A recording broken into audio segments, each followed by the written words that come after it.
workaholic, but sometimes when I get behind the wheel, some vehicles make me step up my game. Hey, and welcome to this edition of Road Warrior. I'm your host, Grant Roberson. Now, this week's test model is the 2015 Ford F-150, and I haven't been behind one of these vehicles in a few years, which means basically it was a rekindling of an old flame, and what I like is what they've done under the hood, and especially on the exterior. The F-150 is technically labeled as a light-duty pickup truck, but from the outside, well, it truly looks full size. With the light-duty classification, I really think of kind of like a Chevy S10 or something a lot smaller than this. Now, I'm not a huge home improvement guy every week of the year, but when you get this, you start to tear things down and, well, rebuild. When I refer to this vehicle being full size, what all comes down to the overall numbers. This vehicle measuring in quite lengthy. Now, what you got is about 145-inch wheelbase, overall length around about 231. Now, this did come with the 5.5-foot cargo box. No brainer here, it does have a 6.5 foot, which means you do increase the overall numbers by about a foot overall. Now, another thing you need to talk about is ground clearance. Now, this has a pretty good step into the vehicle, but they fixed that on this Platinum Edition with these hydraulic side rails. Now, what you do, open the door, and they're going to easily come out into place, really giving it ease of ingress into this vehicle. Now, one thing to note, you need to fully close these doors for them to retract. Now, another thing you need to know is getting into the cargo box. Obviously, you can go around to the back, use the tailgate, use the rear bumper. We'll get into that in a minute. But when you're on the side, you want kind of maybe quick access. And one thing that helps with that is this nice new feature. And what it is, it's kind of a little step. You press right here, and it's going to come out. Now, what's great with that, it's really hydraulic driven, really locks into place. There's no chance of it really shifting back inside. Now, put one foot in there, either climb in, grab your gear, and move on. Now, one thing to note, it does take a little bit more oomph to actually put it back into place.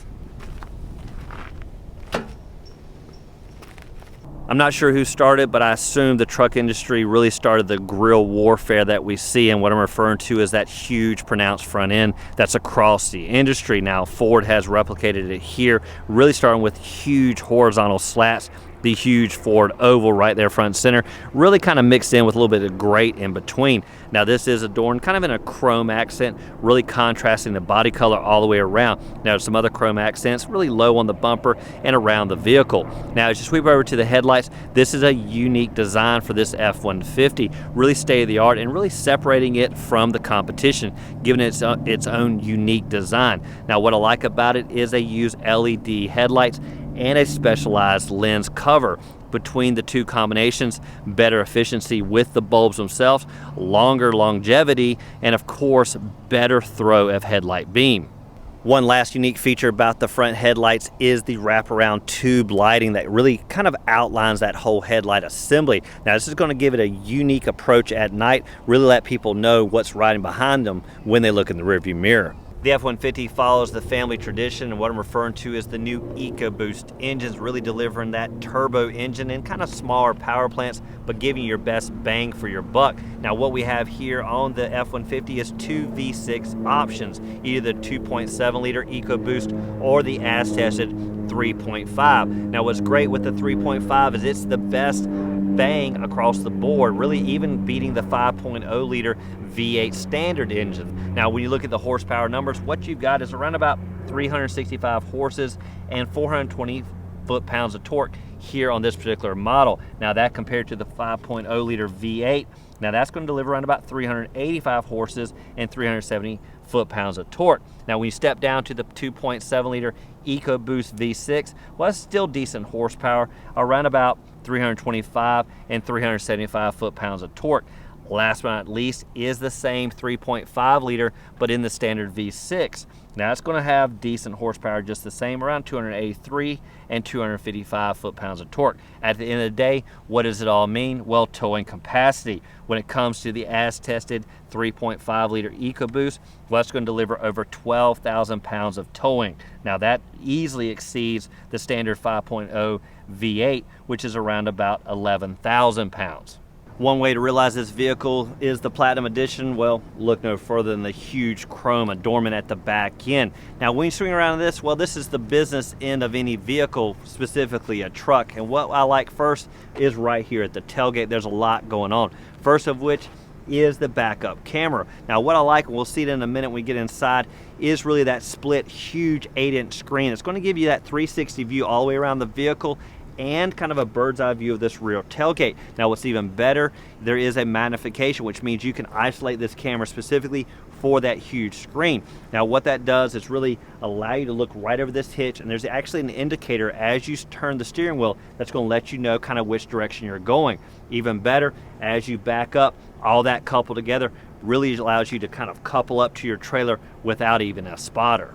There's a couple ways to kind of get into the back cargo area. We already talked about that kind of side step built in, but even better is this back bumper. Well, it has this kind of natural little dip that you've seen for decades and really a full-size step here. Now, one feature we like that we find on this GMC Sierra, even the Chevy Silverado, is the steps kind of built into the side bumper. That does help a little bit on those, but just the same, you can use this here.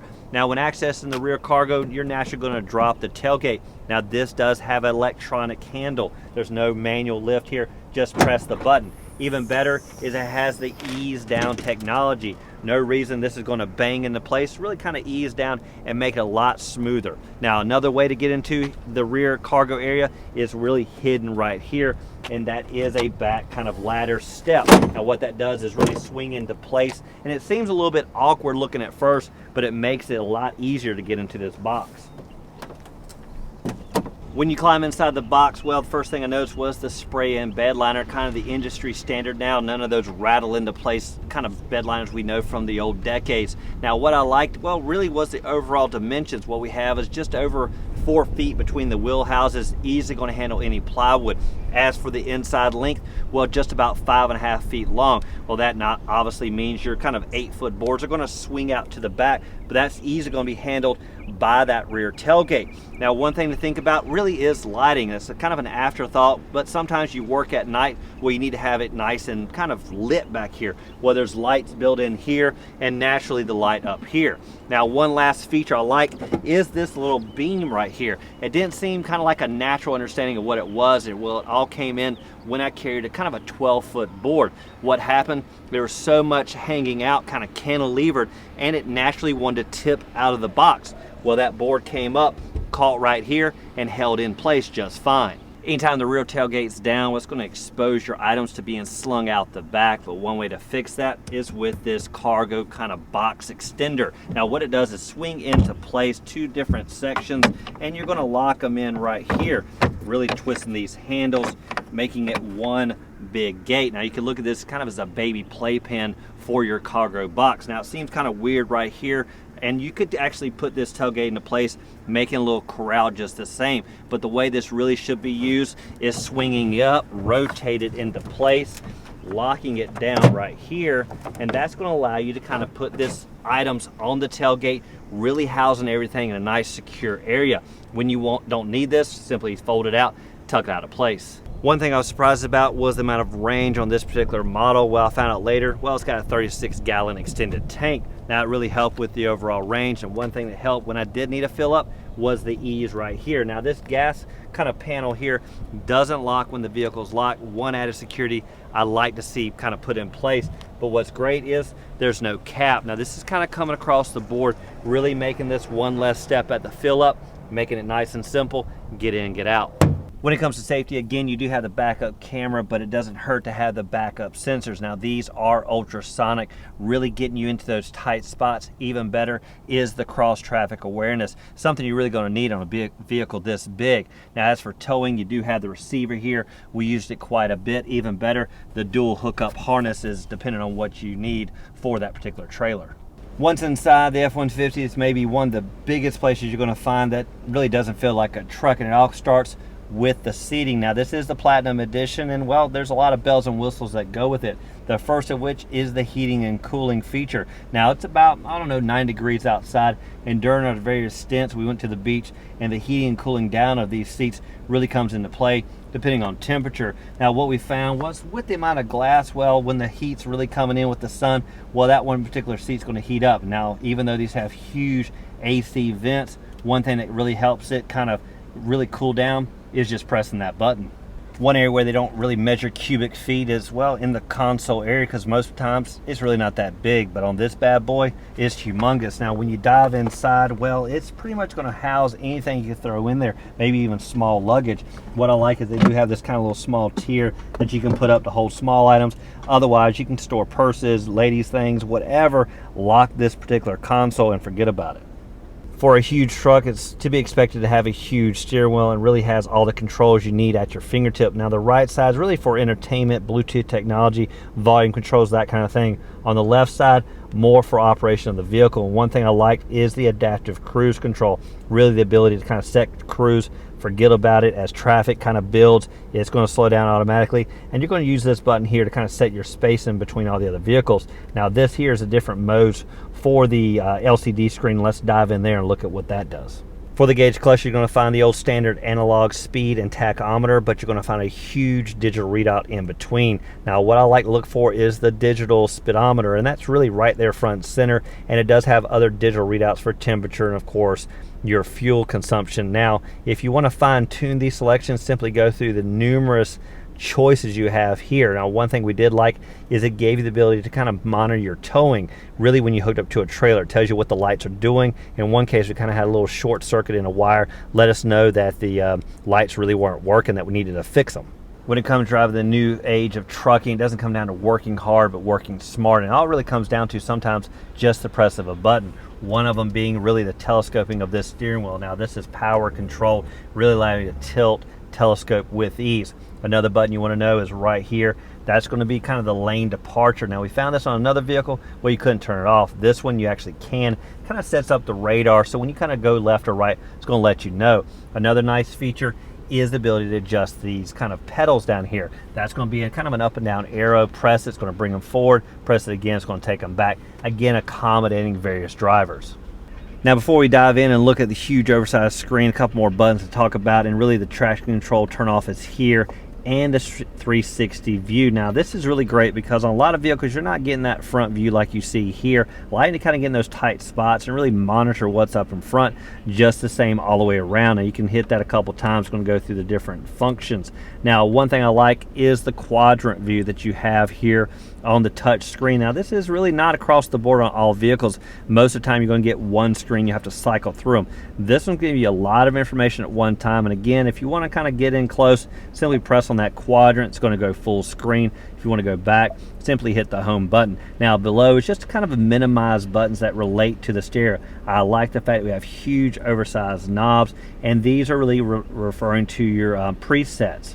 Now, when we scroll down and look at the climate control, this is maybe where it gets a little more cumbersome. Now, it's really easy to figure out the different modes. You got the max AC, something I really use a lot, and you do have dual climate up front. Nice knob use here. One thing that was missing was really a fan speed knob. Instead, you really had these buttons down here. Kind of maybe a little daunting to find when you're going down the road, but once you get used to this one minimal kind of button and one little issue, really everything operated just fine. Underneath the dash, really this kind of cover here, it's going to hide a little niche. And what's down there? Well, a lot of connectivity. You're going to have the two USB outlets, a line in, and of course the SD reader and a power supply. Now, this has a nice padded area down here. Really a good place to put your electronics, connect them up, and forget about it. Now, one thing to note, when I did connect a phone here to the USB, it tended to override the Bluetooth connection that we had. So if you're going to charge some phones here, you may take you a second to kind of disconnect whatever you hook through the USB and go back to your Bluetooth. For convenience, it doesn't get any better than having tons of these, and that's called cup holders. Now, we have two right here between the front occupants. We have two more towards the back end of the center console up front as well, plus one in each door. Now, for backseat passengers, they can reach the ones kind of positioned towards the back of the console, or they have their own two in that flip down elbow support. So there's plenty of cup holders to go around, and if you're doing count, well, it's about 10.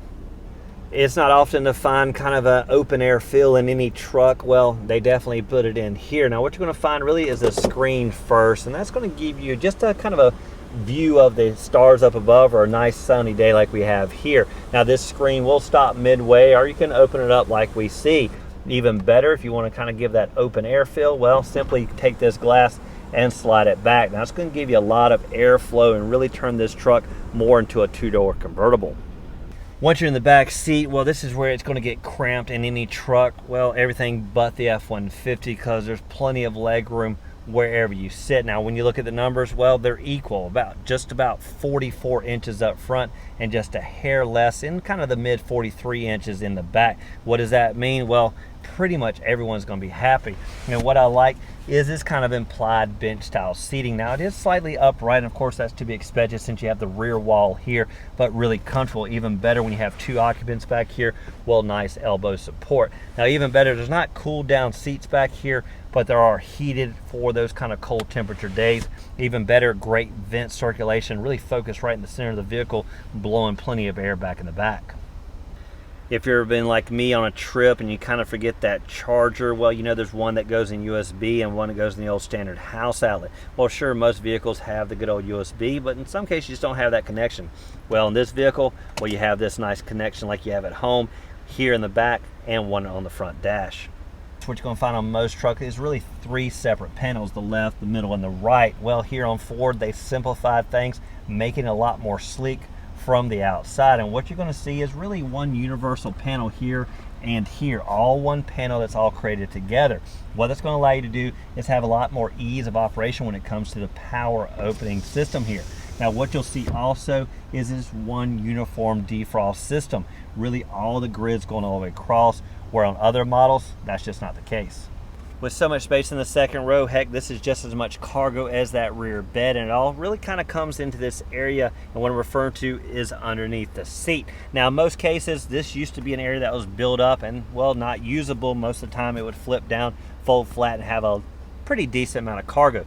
Better yet on this, well, one tug going to transform this area into one huge, vast space. Now, what I like is the fact that you have these little walls here just the same. This is going to be a place where you can put items that are going to stay in here maybe all the time, tools, what have you. But if you need a nice open floor area, well, this is going to deliver it. And that does it for this edition where we're going to test drive behind the wheel of the 2015 Ford F-150 equipped with the 3.5 liter Ecoboost engine. Now, again, that's going to deliver the best horsepower in the lineup, even going up against the 5.0 liter V8. Now, what does that all mean? Well, a heck of a lot of tow power in the back, around 12,000 pounds, more than we needed for even the boat and all the hauling we did. Now, as always, I'd like to thank you for watching this edition of Road Warrior. Keep both hands on the wheel and eyes straight ahead.